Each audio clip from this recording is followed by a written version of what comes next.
네, 최마의 마스터입니다. 오늘 오랜만에 또 이분 모셨는데요. IBK 투자증권 분당센터 정경민 팀장 나오셨습니다. 어서 오세요. 네, 안녕하십니까. 차장이 아직도 입에 배웠고 오랜만에 뵙습니다. 네, 오래간만에 뵙습니다. 네, 다른 방송에서 많이 잘 하시던데. 네. 자, 뭐 국내 증권사에 계신 분들 중에 애널리스트들도 뭐 잘하시지만 이분만큼 방위 산업체에 관심이 많고 전문성을 띠는 분도 흔치 않을 거예요. 이른바 우리 밀리터리 덕후, 밀덕 정경민 팀장. 탑건 매버릭을 보고 2번을 우신.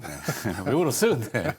너무 이제 어렸을 때 추억과 함께 이게 뭔가 북받쳐 오른 게 있어가지고. 네. 근데 사실 방산이라는 게 이제 뭐 하나의 산업군으로 지금 각광이 되지만 뭐 군대를 갔다 오셨고 네. 저 또한 군대를 병역의 의무를 다지신 분들이지만 이 제복의 명예와 거기서 나오는 프라이드, 자긍심, 또 경외심 대단한 거 아니겠어요? 네. 네, 그게 이제 국가의 근간을 만들고 또 경제를 이루고 그렇죠. 우리가 또 이제 자신 있게 뭘 할 수 있다라는 이런 것들인데 자, 얘기가 길어지면 그러니까 최근에 한 달 동안 외국인 투자자들이 이 순매수한 기업들을 좀 따져보니까 방산 분야 비율이 많이 높다고요. 어떻게 분석을 하고 계시는지. 일단 더 갈 길이 멀다. 뭐 먼저 결론부터 말씀드릴 수 있고 그렇기 때문에 이제 오늘 시장도 선별적으로 외국인들의 순매수가 삼성전자를 비롯해서 이런 방산 위주로 지금 매수가 나오는 거고요. 시장을 사는 분위기는 아닌 것 같아요. 어쨌든.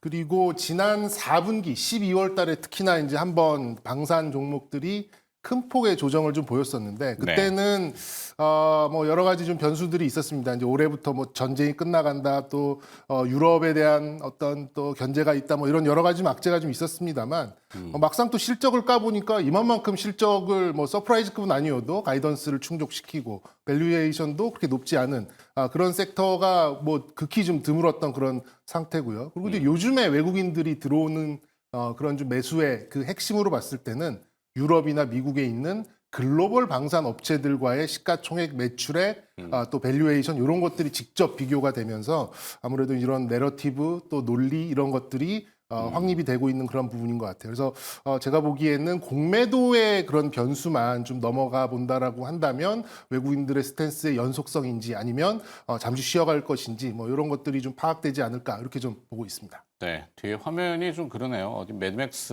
뭐 이런 거 화염 나오는 거. 그렇죠. 잘 나가고 아까도 우리 뭐 얘기했지만 내용보다는 주가가 움직이고 그 보유한 주식 소유자들은 그냥 올라가면 좋은 거니까. 다만 이제 무궁무진하고 막 계속 장기 롱텀으로 갈 거냐의 분쟁은 조금 봐야 되지 않을까. 네. 뭐 이렇게 보이긴 했는데 방산 기업의 핵심은 역시 아무래도 한화 에어로스페이스. 네, 그리고 오늘 뭐 한국항공우주도 움직이고 현대 로템 이런 회사들인데 유럽향 그 얘기들이 많잖아요. 네네. 뭡니까? 이런 것들이 이제 보통 유럽에서 이제 생산을 하게 하겠다라는 것들이 좀 많은 거고요. 이런 것들은 이제 소위 말하는 절충 교육이라는 게 있습니다. 우리가 너희한테 그 수백 조씩, 수십 조씩 무기를 사는데 너희들도 우리를 뭘 좀 해줘. 라는 것들이 굉장히 이제 크게 작용을 하거든요. 이제 국제 방산 시장에서는 아무래도 그 계약 조건이 이제 현지 생산에 어느 정도 있는 것 같고 우리나라도 이제 이런 절충 교역을 통해서 얻을 수 있었던 이제 기술들이 굉장히 좀 많았었죠.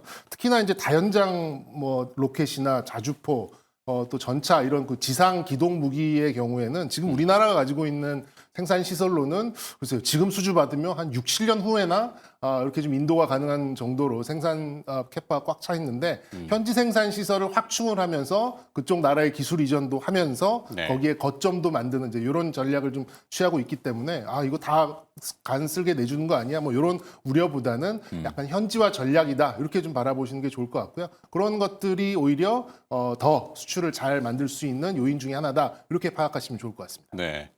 뭐 장점이 있는 것도 알겠고 좋아요. 그럼 동유럽 국가들 중에 이제 폴란드, 뭐 루마니아 이런 회사 이런 나라들이 이제 한국의 방산 기업하고 협력을 좀 강화하고 있다. 어떤 포인트? 좀 전에 말씀하신 그런 뭐 그런 거죠. 그런 것도 크고 기술이죠? 그리고 이제 속도면이 굉장히 커요. 뭐 지금 한 10년 전에 이제 뭐 예를 들어서 뭐 라팔이나 뭐 이런 유로파이터 전투기. 전투기 같은 경우는 10년 전에 뭐 예를 들어서 30대를 계약했는데 아직 반도 못 가져간 경우가 많거든요. 근데 우리나라 같은 경우에는 ADD 주도로 그러니까 그냥 그대로 뭐 굉장히 좀 빠른 속도의 납품이 좀 이루어지고 뭐 이제 일각에서는 뭐 가성비다 뭐 또 나토와의 호환성이다 뭐 실전 경험이 있는 뭐 무기다 뭐 이런 것들 뭐 다 맞는 얘기입니다만 저는 결국에는 이런 무기 같은 경우에는 사실 좀 이런 말씀은 그렇습니다. 죽고 사는 문제이기 때문에 결국에는 네. 성능의 문제예요. 근데 이제 성능상에 있어서 다른 유럽산 검증 안 되거나 또 속도감 있게 배치되지 못하는 이제 그런 제품들에 비해서는 대한민국 무기가 결국 성능 면에서 좀 앞서 있다. 근본적으로 이렇게 좀 보시면 좋을 것 같고 이제 거기에 이제 붙어서 가성비다 또 뭐 현지 생산 능력이다 뭐 호환성이다 뭐 이런 게 붙는 거지 결국에는 성능이다. 여기 좀 자부심을 가져도 좋겠다라는 말씀 꼭 드리고 싶습니다. 네. 그러니까 우리나라가 그 요구에 상당히 잘 맞춰주는 부분이 있죠. 지금 좀 전에 K9 자주포 같은 경우도 저도 저 관련 부대에 있었기 때문에 조금 봤는데 물론 오래됐어요. 근데 이제 그 장점이 이제 연사하잖아요. 네. 여러 번 빨리빨리 쏴야죠. 네. 이거 몇백 킬로짜리 탄만 옮겨가지고 싣고 작약 넣고 뭐 내려오고 사고도 많이 나는데 그런 걸 자동화를 시켰잖아요. 빨리 쏠 수 있게 연사. 우리나라에 이제 특화된 커스터마이징이 잘 되는 건데 자, 근데 유럽과 협력을 하면은 미국이 과연 가만히 지켜보겠느냐. 이게 이제 걸림돌이잖아요. 아까 우리 이제 민감 국가 지정도 그런데 미국이 물론 우리의 우방 혈맹이죠. 근데 조금 요즘 삐거덕거려가지고 네, 네. 방산에 대해서 또 뭐 한마디 내뱉으면은 와당탕탕 거리는 거 아니야? 미국도 이제 그럴 만한 입장이 못 됩니다, 지금 현재. 뭐 그래요? 자체적으로 좀 무장을 해야 될 것 같고. 오히려 이제 K9A2에 대해서 뭐 개념 설계, 기본 설계 좀 가져와 보고, 뭐 작년 3분기, 4분기 동안 사막에서 그 자신들이 개발한 엑스칼리버 포탄에 대해서 실험을 했어요. 네. 우리가 그 팔라딘 이어서 이런 걸 하지 말고, 개발하지 말고, 그냥 좀 사서 쓰면 안 될까? 약간 이런 쪽으로. 그러니까 천조의 국방비를 쓰는 미국조차도 어떤 이제 네. 국방력의 확보에 있어서는 속도감 그리고 그거를 기술 개발을 해서 또 이 생산을 해서 훈련을 해서 현지 배치하고 이런 데까지는 굉장히 좀 시간이 많이 소요되기 때문에 지금 시장에서 잘 굴러가고 있고 또 실전 경험까지도 있는 뭐 그런 광고가 필요 없잖아요. 이제 그런 무기를 차라리 사서 쓰면 어떨까 뭐 이런 개념이 지금 미국에서도 들어가면서 이제 뭐 미국의 해상 무기들 또 이제 함정 뭐 이런 것까지 이제 커지고 있는 것 같고 방산에 사실 협력이라는 건 잘 없습니다. 그냥 말 그대로 파트너예요. 그냥 필요하면 사서 쓰는 거고 우리가 뭔가 좀 거부감이 있으면은 못 쓰게 하는 거고. 그래서 우리가 이제 K2 전차나 K9에 들어가는 이 파워팩 그 트랜스미션 같은 경우는 독일제를 썼는데 네. 독일이 이제 이런 중동 국가들이 이런 걸로 무장하는 거에 대해서 좀 반대를 하는 바람에 왜냐하면 이스라엘하고 적을 지고 또 이스라엘은 독일과의 이제 그런 좀 마음의 짐이 있기 때문에 네. 그런 것들 때문에 이제 중동 국가 수출을 못하게 했는데 이번 4차 양산부터는 이제 국산 S&T 다이나믹스게 이제 들어가면서 이 이제 밸류가 한번 딱 점프하는 현대로템이 이제 그런 부분도 좀 있기 때문에 사실 뭐 다른 나라가 뭐 시작을 한다 하더라도 저는 최소 3년 길게는 5년 이상의 시간적 여유는 있다 이렇게 좀 바라보고 있습니다. 네. 자, 다음 기업은 또 한국항공우주 참 우리 애증의 기업. 애증은 아닌데 굉장히 우리 많이 애착을 가졌던 아직 기억하시겠죠? 코로나 무렵에 둘 다 맞아요. 굉장히 여기 꽂혀 네. 있던 종목이었죠. 맞습니다. 이거 뭐 국뽕에 차올랐다고 해야 되나? 그 사실 그 요즘 그 유튜브 영상들 보면은 아까 말씀하신 미국의 이제 탑건 네. 그 전투기 모션들이 나오는데 그 이제 지상 랜드 크루들이죠. 막 경례를 칼같이 하지만 액션을 취하고 막 전투기 항공모함 위에서 날아가고 그러면 막 울컥하거든요. 그죠? 근데 우리 그런 기업이 이제 사실 한국항공우주 카이였었는데 이제 주가가 빛을 발하긴 하는데 올라가는 건 좋아요. 네, 굉장히 저도 바람직하고 뭐 더 이상 더 크게 올라가는 것도 원합니다. 네. 하지만 이게 정상적인 거냐 아니면은 지금 정치적인 또 특수성이냐 얘기들이 하도 많아가지고 그거는 빼고. 네, 좀 크게 나오는 얘기는 지금 세 가지가 크게 나오고 있어요. 하나는 이제 국산 우리나라에서 이제 블록 1, 그러니까 이제 공대공용 무기가 원래는 이제 40대를 초도 양산으로 목표로 갔었는데 네. 이번 정부 들어서 이제 20대 플러스 20대 그러면서 이제 좀 주가가 많이 눌렸었거든요. 근데 다시금 이제 40대로 그냥 원한대로 갈 가능성이 있다라는 게 이제 첫 번째고 두 번째는 말씀드렸듯이 이제 유럽의 이제 3대 메이커죠. 프랑스 라파를 만드는 다소, 유로파이터 러스터, 타이푼, 프랑스 사브 요 세 개의 나라가 세대의 회사가 아니 좀 이렇게 군비 확장을 하는데 네. 지금 주문하면 빨라도 10년 후야 뭐 이런 얘기가 좀 있어요. 근데 걔네들이 만드는 전투기는 자동차로 말하면 페이스리프트죠. 벌써 한 20년, 30년 전에 나왔었던 그런 기체를 리모델링. 예쁘게 그렇죠. 약간. 업그레이드 하는 거고 우리 KF-21은 신형 모델입니다. 네. 플랫폼 자체가 30년 전 미니랩터라고도. 거랑 그렇죠. 이거랑 좀 다르기 때문에 게다가 마지막 플러스 세 번째는 그러면 인도네시아 이제 블록 1에서 물러나면 블록 3 5세대는 우리 사우디가 할게라고 지금 이쪽 저쪽에서 좀 들려오는 얘기가 좀 있고요. 그리고 네. 동남아 쪽에서 FA50에 대한 그런 수주 가능성이 좀 들려오고 있어요. 그런 한 서너 가지의 좀 호재가 좀 엮이면서 5만 원 후반부터 지금 10만 원까지 한 달음에 좀 올라오고 있었는데 제가 보기에는 지금 아까 언급드렸었던 프랑스 라팔이라는 전투기를 만드는 다쏘사가 네. 지금 시가총액으로 뭐 유로화로 돼 있습니다만 시가총액 한 50조 정도 되거든요. 한국항공우주 오늘 올라서 한 9조 얼마 될 거예요. 그렇게 네. 본다면 향후의 어떤 발전, 수주의 속도를 본다고 하면 그거 절반 정도는 따라가지 않을까라고 하는 약간의 이제 바램 뭐 이런 부분도 좀 있기는 있습니다. 그래서 한국항공우주는 많이 올랐습니다만 여기서 이제 속도를 내고 더 간다에 대해서는 모르겠습니다만 향후 이제 수주에 따라서 차근차근 올라가는 우상향하는 모습을 볼 수 있지 않을까 이렇게 기대하고 있습니다. 네. 거기에 요즘 또 신세대 차세대 기술이라고 하는 AI 인공지능 기술을 조금 죄송합니다. 카이가 좀 많이 서둘렀었죠. 네.